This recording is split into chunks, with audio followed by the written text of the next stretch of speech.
जैसा कि हमने पिछले एपिसोड में देखा था कि सिलो टाइकिंग ने डीमन होली सिटी जाने का डिसाइड कर लिया था। इसके लिए उसे सियान सिटी से होकर जाना होगा, इसीलिए सिलो टाइकिंग सियान सिटी के लिए रवाना हो गया था। जिसके बाद हमने सियान सिटी के एक जंगल में यांग लिंगजू के एंसेस्ट्रल लैंड के ऊपर पर्पल फायर को देखा था, जहां ली शियांग और यांग लिंगजू में बहस स्टार्ट हो गई थी, जिसकी वजह से उन दोनों में फाइट स्टार्ट हो गया था।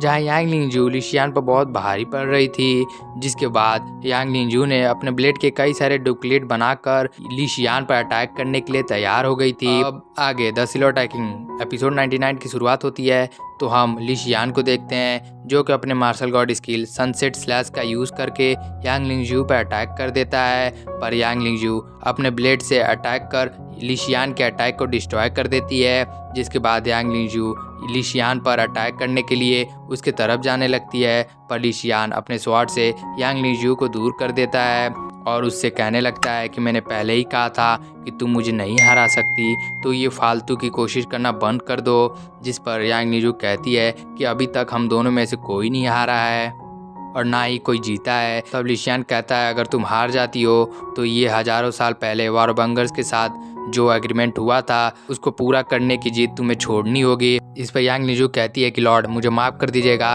क्योंकि अब मैं आप पर दया नहीं दिखाऊंगी, क्योंकि पर्पल फायर क्लेन के लिए मुझे ये करना होगा। ये कहने के बाद यांग लिंगजू अपने किसी स्किल का यूज़ करने लगती है और कहती है कि पर्पल फायर मेरी मदद करो। ये कहने के बाद यांग लिंगजू अपने ब्लेड से ली शियान पर अटैक कर देती है, पर ली शियान अपने स्वॉर्ड से यांग लिंगजू की ब्लेड रोक देता है। पर यांग लिंगजू हार नहीं मानती है और अपने ब्लेड से फिर से ली शियान पर अटैक कर देती है। पर इस बार यांग लिंगजू का अटैक बहुत पावरफुल होता है, जिसके रोकने में ली शियान को बहुत दिक्कत हो रहा था और वो थोड़ा सा कमज़ोर भी पड़ जाता है, जिसके वजह से वो नीचे बैठ जाता है। पर जैसे ही वो उठने की कोशिश करता है तब यांग लिंगजू की ब्लेड उस पर अटैक करना स्टार्ट कर देती है। एक ब्लेड तो ली शियान के सिर पर लगने वाली थी, पर सही वक्त पर यांग लिंगजू उस ब्लेड को रोक देती है और कहती है कि लॉर्ड मैं जीत गई और शर्त के मुताबिक अब आप मुझे नहीं रोकेंगे और वारमंगर्स को उस एग्रीमेंट को भी पूरा करना होगा। एग्रीमेंट के मुताबिक पर्पल फायर क्लेन अब वारमंगर्स के साथ ज़्यादा देर तक अफिलिएटेड क्लेन नहीं रहेगा और भले ही हमने वारमंगर्स के साथ मिलकर बड़े से बड़े प्रॉब्लम्स का सामना किया है और इसी वजह से ये जो हज़ारों सालों से हमारे बीच दोस्ती चली आ रही है वो अचानक से नहीं चेंज हो सकता है। और अभी भी हमारा पर्पल फायर क्लेन वारमंगर्स के साथ मिलकर हर एक प्रॉब्लम्स का सामना करेगा और मुझे उम्मीद है कि वारमंगर्स अपने प्रॉमिस को ज़रूर पूरा करेंगे और हम सबको इक्वली ट्रीट करेंगे। जिस पर ली शियान कहता है कि ये तो तुम्हारे पे निर्भर करता है कि तुम अपने प्रॉमिस को पूरा करती हो या नहीं। तब यांग लिंगजू कहती है कि जब तक वारमंगर्स अपने प्रॉमिस को बनाए रखेंगे तब तक हम भी अपने प्रॉमिस को कभी नहीं तोड़ेंगे। तब ली शियान कहता है मुझे भी उम्मीद है कि ऐसा ही हो। पर तभी वहाँ पर एक सोल्जर आकर यांग लिंगजू को कहता है कि सिलो टाइकिंग सियान सिटी में एंटर हो गया है। जिसे सुनकर यांग लिंगजू और ली शियान बहुत ज़्यादा हैरान हो जाते हैं और ली शियान यांग लिंगजू से कहने लगता है कि सिलो टाइकिंग सियान सिटी में तुम्हारी मदद करने के लिए आया है क्या। तब यांग लिंगजू बोलती है कि मैं हमेशा अपना काम ईमानदारी से करती हूँ और अगर फिर भी तुम इस बात के लिए मुझसे फ़ाइट करना चाहते हो तो ठीक है, मैं तुम्हारे साथ फ़ाइट करने के लिए तैयार हूँ।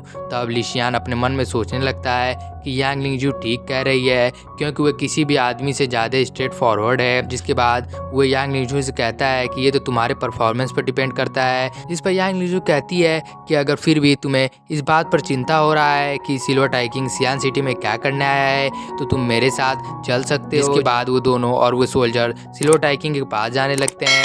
जिसके बाद हमारा व्यू चेंज होता है और हम सिलो टाइकिंग को देखते हैं, जहां वो सियान सिटी के अंदर आ चुका होता है और सियान सिटी को देख रहा होता है कि तभी उसके सामने यांग लिंगजू और ली शियान आ जाते हैं। उन दोनों को देखकर सिलो टाइकिंग उन दोनों से कहने लगता है कि यहाँ पर मैं किसी तरह के प्रॉब्लम को क्रिएट करने के लिए नहीं आया हूँ और मैं तो बस इधर से जा ही रहा था, इसीलिए मुझे कुछ भी करने पर मजबूर मत करो। सिलो टाइकिंग की बात को सुनकर वो दोनों ही अपने अपने वेपन्स को निकाल कर खड़े हो जाते हैं। जिस पर सिलो टाइकिंग कहता है कि अगर मैं यहाँ पर कुछ करने भी आया होता तो फिर भी तुम दोनों मुझे नहीं रोक पाते, इसीलिए मेरे रास्ते से जल्दी से हट जाओ।